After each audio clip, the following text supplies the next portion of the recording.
Good evening students, आप देख रहे हैं आपका अपना यूट्यूब चैनल केमिस्ट्री पॉइंट।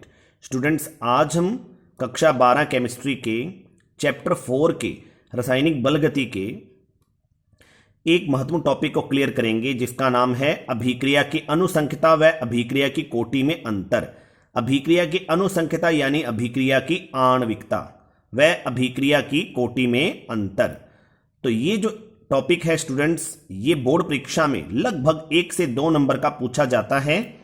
तो स्टूडेंट्स, इस वीडियो को आप अंत तक जरूर देखिए, इस लेक्चर के अंत तक जरूर बने रहिए, क्योंकि आज मैं आपको अभिक्रिया की अनुसंख्यता व कोटि में 10 अंतर बताऊंगा।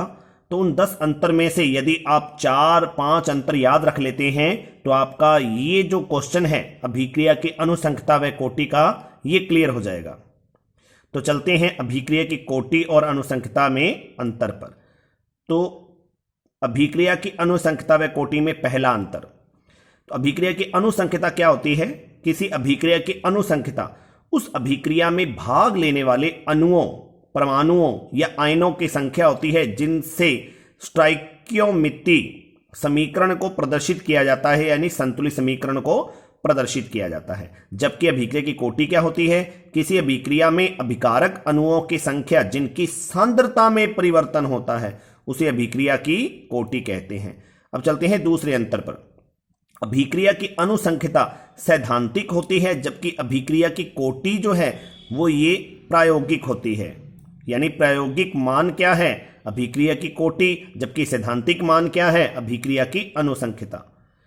तीसरा अंतर है, अभिक्रिया की अनुसंख्यता का मान शून्य नहीं हो सकता, जबकि अभिक्रिया की कोटि का मान शून्य भी हो सकता है, क्योंकि हम जानते हैं शून्य कोटि की अभिक्रियाएं भी होती हैं।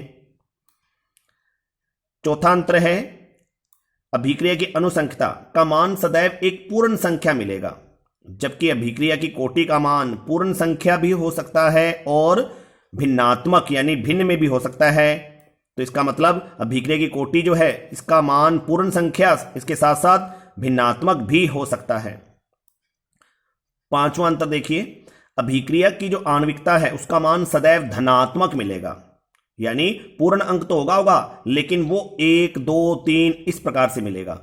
जबकि अभिक्रिया की कोटि का मान धनात्मक भी आ सकता है, इसके अलावा ऋणात्मक भी आ सकता है, यानी धनात्मक और ऋणात्मक दोनों हो सकते हैं, ऐसे बोल सकते हैं हम।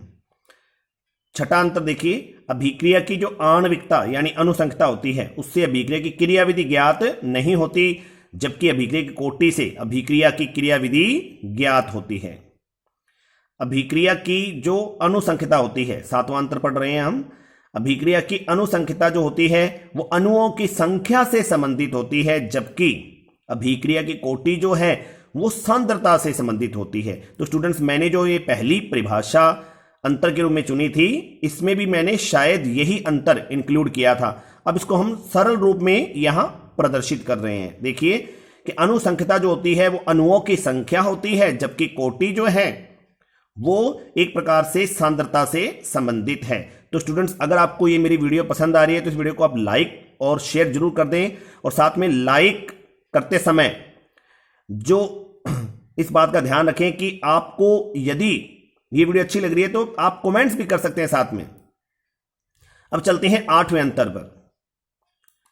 यह केवल प्राथमिक अभिक्रियाओं के लिए लागू होती है, यानी जो अभिक्रिया की अनुसंख्यता होती है वो केवल प्राथमिक अभिक्रियाओं के लिए लागू होती है।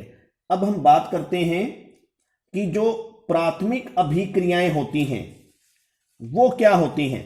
प्राथमिक अभिक्रियाएं वो होती हैं जो एक ही पद में हो जाती हैं, यानी ऐसी अभिक्रियाएं जो एक ही पद में होती हैं वो प्राथमिक अभिक्रियाएं होती हैं।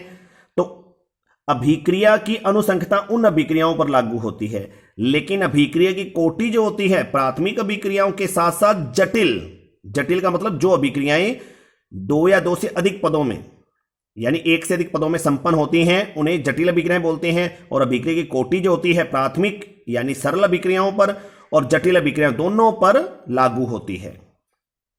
अब चलते हैं 9वें अंतर पर। अभिक्रिया की आणविकता जो होती है अभिक्रिया की परिस्थिति जैसे ताप, दाब आदि पर निर्भर नहीं करती, जबकि अभिक्रिया की कोटि जो होती है अभिक्रिया की परिस्थिति जैसे ताप, दाब आदि पर निर्भर करती है। और अंतिम जो अंतर है, अभिक्रिया की जो आणविकता है वो केवल एक पद के लिए ज्ञात की जा सकती है, लेकिन अभिक्रिया की कोटि जो होती है वो पूर्ण अभिक्रिया के लिए ज्ञात की जा सकती है। तो इस प्रकार स्टूडेंट्स हमने अभिक्रिया की अणुसंख्यता व कोटि में ये 10 अंतर देख लिए हैं। तो उम्मीद है मुझे स्टूडेंट्स कि मेरी आपको ये जो वीडियो है वो पसंद आई होगी। तो इस वीडियो को आप लाइक और शेयर जरूर करें, और जो यूजर्स मेरे इस चैनल पर पहली बार विजिट कर रहे हैं वो मेरे इस चैनल को सब्सक्राइब कर दें और साथ में बेल आइकन को जरूर दबा दें, ताकि मेरी आगे आने वाली हर वीडियो का नोटिफिकेशन आपको समय रहते मिल सके। Thank you students.